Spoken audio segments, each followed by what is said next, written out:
Hi Andy, welcome back to my channel Guruvara Talks 15. Today recipe ఆలు కుర్మా బంగాళదుంప కుర్మా చాలా అంటే చాలా టేస్టీగా ఉంటుంది. గ్రేవీ కర్రీ లాగా చాలా బాగుంటుంది అన్నమాట. పిల్లలు చాలా ఇష్టంగా తింటారు ఈ కర్రీని. ఈ రెసిపీ చూద్దాం పదండి. ఈ రెసిపీ కోసం 1 kg ఆలుగడ్డ తీసుకుని ఉడకబెట్టి పైన పొట్టు తీసేసి ముక్కలు కట్ చేసుకుని పక్కన పెట్టుకోవాలి. తర్వాత ఉల్లిపాయ paste, tomato paste, masala paste ఇవన్నీ కూడా పక్కన పెట్టుకోవాలి. తర్వాత స్టవ్ ఆన్ చేసి కళాయి పెట్టి కళాయి వేడెక్కాక 50 ml ఆయిల్ వేసి ఆయిల్ వేడెక్కాక 3 లవంగాలు, చిన్న చెక్క వేసి తర్వాత 2 పచ్చిమిర్చి, కరివేపాకు వేసి బాగా ఫ్రై చేయాలి. ఈ ఫ్రై అయిన తర్వాత 3 ఉల్లిపాయలు పేస్ట్ చేసి పెట్టుకున్నాను. చిన్న సైజ్ మీడియం సైజ్ ఉల్లిపాయలు అనమాట. పేస్ట్ చేసి పెట్టుకున్నాను. ఈ ఉల్లిపాయ పేస్ట్ వేసేసి బాగా ఫ్రై చేయాలి.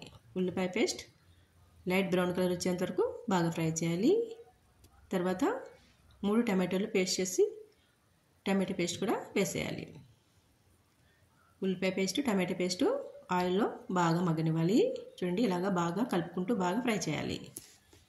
ఉల్లిపాయ పేస్ట్, టమాటో పేస్ట్ బాగా ఫ్రై అయిన తర్వాత 1 స్పూన్ సాల్ట్, 1.5 స్పూన్ కారం,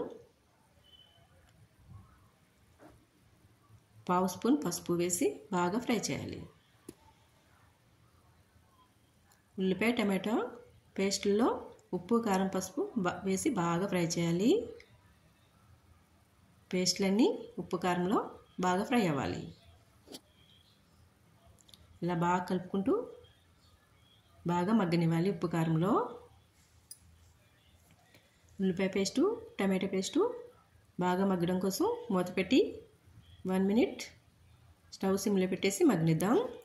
1 minute తర్వాత మూత తీసి ఆలుగడ్డ ముక్కలు వేసేసి ఒకసారి బాగా కలిపేసి పెద్ద గ్లాస్తో 1.5 గ్లాస్ వాటర్ వేద్దాం.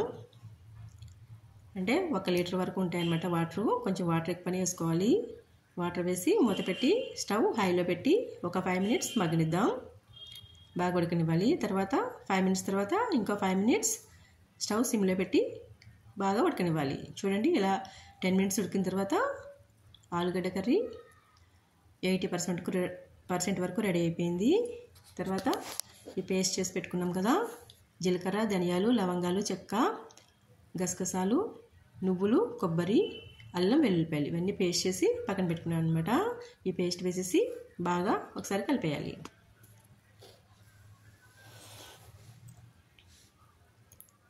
ఇంకా కొన్ని వాటర్ వేసి బాగా కలిపేసి చూడండి, 80% వరకు ఆలు కుర్మా రెడీ అయిపోయింది. ఇప్పుడు మూత పెట్టి ఒక 10 minutes మగ్గనిద్దాం. స్టవ్ సిమ్లో పెట్టి 10 minutes తర్వాత చూద్దాం. చూడండి, కర్రీ 90% వరకు రెడీ అయిపోయింది. ఆలు కుర్మా 90% వరకు రెడీ అయిపోయింది. చూడండి, తర్వాత అలా సిమ్లోనే ఉడకనివ్వాలి. తర్వాత పైన కొత్తిమీర, పుదీనా చల్లేసి కొంచెమే పుదీనా వేయాలి. కాస్త ఎక్కువగా కొత్తిమీర వేసుకోవాలి. పైన చల్లేసి ఇంకా 1 minute స్టవ్ సిమ్లో పెట్టి మగ్గనిచ్చి తర్వాత స్టవ్ ఆఫ్ చేసేసి ఒక 5 minutes మూత పెట్టి అలానే చల్లారనిద్దాం. తర్వాత 5 minutes తర్వాత మూత తీసి చూద్దాం. చూడండి, 100% ఆలు కుర్మా రెడీ అయిపోయింది. చూడండి, గ్రేవీగా ఎంత బాగుందో. చాలా అంటే చాలా బాగుంటుంది. పిల్లలు చాలా ఇష్టంగా తింటారు. పిల్లలే కాదు, పెద్దలు కూడా చాలా ఇష్టంగా తింటారు. ఇప్పుడు సర్వింగ్ బౌల్లో తీసుకుని సర్వ్ చేసేసుకోవడమే. పైన కొత్తిమీర గార్నిష్ చేసి సర్వ్ చేసుకోవాలి. చూడండి, ఎంతో టేస్టీగా ఉండే ఆలు కుర్మా రెడీ అయిపోయింది. ఈ ఆలు కుర్మా అన్నంలోకి, చపాతీలోకి, పూరీలోకి, బగారా రైస్లోకి, వెజ్ బిర్యానీలో కూడా చాలా అంటే చాలా టేస్టీగా ఉంటుంది. చాలా బాగుంటుందన్నమాట. ఒకసారి అందరూ ట్రై చేసుకుని మీకు ఎలా వచ్చిందో నాకు కామెంట్ చేయండి. వీడియో నచ్చితే వీడియోని లైక్ చేయండి. మీ ఫ్రెండ్స్ అండ్ రిలేటివ్స్కి షేర్ చేయండి. మా గురువార టాక్స్ 15 ఛానల్ని సబ్స్క్రైబ్ చేసుకోండి.